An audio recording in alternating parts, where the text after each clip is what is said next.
కోటంరాజు వెంకటేష్ శర్మ గారు high court advocate మనకు phone లైన్లో ఉన్నారు.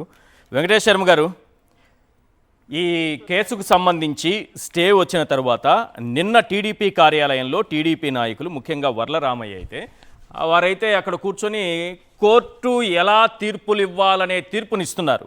వారు మాట్లాడింది మీరు వినే ఉంటారు. ఇది కోర్టు ధిక్కరణ కిందకి వస్తుందా రాదా? ఖచ్చితంగా వస్తుందండి. అది న్యాయ వ్యవస్థలో వారు జోక్యం చేసుకుంటే అవుతుంది. ఆ న్యాయమైన తీర్పు న్యాయమూర్తి గారు ఏదైతే తీర్పు ఇచ్చారో ఆ తీర్పుని అవమానిస్తూ దాని మీద వ్యాఖ్యానిస్తూ చేసినట్టు ఉంది. అంటే ఏ విధమైన తీర్పు ఇవ్వాలి అనే ఆయన భాష్యం చెప్తున్నట్టుగా ఉంది. ఎప్పుడు కూడా జైలు అనేది ఎవరికి ముఖ్యం కాదండి. అటు కృష్ణదాస్ గారి కేసులోనే మిగతా కేసుల్లో బెయిల్ అనేది ఎక్సెప్షన్ సుప్రీంకోర్టు చెప్తూనే ఉంది. ఇక్కడ ఇప్పుడు దాకా కార్మూరి గారు చెప్పినట్టుగా జగన్ గారి కేసులో ముందు 105 నమోదు చేసి తర్వాత 106 అట్లా 106 నుంచి 105 అట్లా జంప్ చేస్తూ వెళ్ళటం చేయటం ఇదంతా ఉన్నప్పుడు చేస్తున్నప్పుడు ఖచ్చితంగా కోర్టు ఇందులో కరెక్ట్ గా జరగలేదు, ప్రొసీజర్ ప్రకారం జరగలేదు అని భావించి కోర్టు వారు స్టే ఇచ్చి ఉంటారు. స్టే ఇచ్చారనుకోండి, ప్రభుత్వం వాళ్ళది కంటే అప్పీల్కి వెళ్ళమని సుప్రీంకోర్టుకి వెళ్ళమనండి. నేను వెళ్ళారు వంశీ గారి కేసులో సుప్రీంకోర్టు కొట్టేసింది. అట్లా చేసుకోవాలి తప్ప ఒక న్యాయమూర్తి గారిని సోషల్ మీడియాలో ఇట్లా ట్రోల్ చేయటం చెందటం, టీడీపీ పార్టీ ఆఫీస్ లోనే కూర్చొని వరలరామయ్య గారు వాళ్ళందరూ మీరు ట్రోల్స్ చేయండి అనే విధంగా ప్రేరేపిస్తూ మాట్లాడినట్టుగా వరలరామయ్య గారు అక్కడ మాట్లాడినట్టుందండి. వరలరామయ్య గారు సిఐగా పనిచేశారు, పోలీస్ వ్యవస్థలో ఉన్నారు, వారికి చట్టం గురించి అన్నయ్య తెలుసు, న్యాయం గురించి తెలుసు. వారు 10 మందికి చెప్పాల్సింది పోయి వారే అట్లా న్యాయమూర్తి గారిని వ్యాఖ్యానించడం సబబు కాదు. వారి మాటలను వారు సరి చేసుకోవాలని నేను భావిస్తున్నానండి.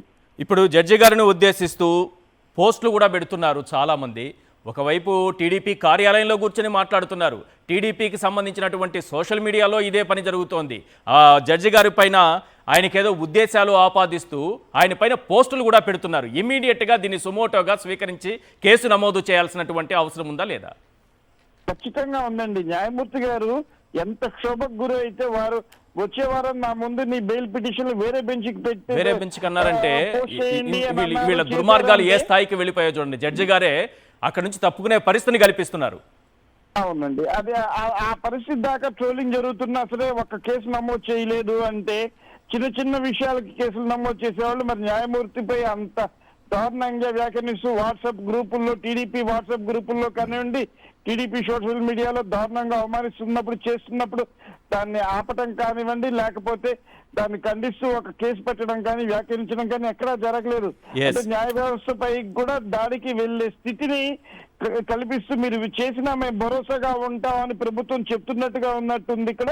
కాబట్టి ప్రభుత్వం ఇప్పటికన్నా దీన్ని ట్రోలింగ్ గురించి వ్యాఖ్యానిస్తూ ట్రోలింగ్ ని ఖండిస్తూ మాట్లాడితే బాగుంటుంది.